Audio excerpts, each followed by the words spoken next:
ಈ ಕಂಪ್ಲಿ ಉತ್ಸವ ಯಶಸ್ವಿಯಾಗಿ ವಿಜಯೋತ್ಸವ 2026ರ ಲಾಂಛನವನ್ನ ನಮ್ಮ ಕಂಪನಿ ಗಂಡಗಲಿ ಕುಮಾರರಾಮನ ಈ ಒಂದು ನಾಡಿನ ಸುಪ್ರಸಿದ್ಧ ಕಂಪ್ಲಿ ಉತ್ಸವದ ಬಿಡುಗಡೆ ಲಾಂಛನದ ಬಿಡುಗಡೆಯನ್ನ ಮಾನ್ಯ ಶಾಸಕರಾದಂತ ಜಯ ಗಣೇಶನ್ ಅವರು ನೆರವೇರಿಸುತ್ತಾರೆ. ದಯವಿಟ್ಟು ಚಪ್ಪಾಳೆ ಮುಖಾಂತರ ಈ ಕಂಪ್ಲಿ ಉತ್ಸವ ಅತ್ಯಂತ ಯಶಸ್ವಿಯಾಗಿ ವಿಜೃಂಭಣೆಯಾಗಿ ನಡೆದಿನ ಸ್ವಲ್ಪ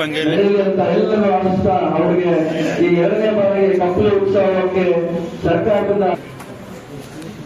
ಇಲ್ಲಿ ಸೋಮಪ್ಪನ ಹಾಗೂ ಎಲ್ಲ ಸಂಘ ಸಂಸ್ಥೆಗಳ ಪದಾಧಿಕಾರಿಗಳ ಒಂದು ಸಮ್ಮುಖದಲ್ಲಿ ಈ ಒಂದು ಕಂಪ್ಲಿ ಉತ್ಸವ 2026ರ ಅಧಿಕೃತವಾದಂತಹ ಲಾಂಛನವನ್ನ ಇದೀಗ ಶಾಸಕರು ಉದ್ಘಾಟನೆಯನ್ನ ನೆರವೇರಿಸಿದರು. ಚಪ್ಪಾಳೆ ಮುಖಾಂತರ ಈ ಒಂದು ಕಂಪ್ಲಿ ಉತ್ಸವ ಯಶಸ್ವಿಯಾಗಿ ವಿಜೃಂಭಣೆಯಿಂದ ಮುಂದಿನ ದಿನಮಾನಗಳಲ್ಲಿ ಒಂದು ಕಂಪ್ಲಿ ಉತ್ಸವ ಇತಿಹಾಸ ನಿರ್ಮಾಣವಾಗುವಂತಹ ಈ ಒಂದು ಸಂದರ್ಭದಲ್ಲಿ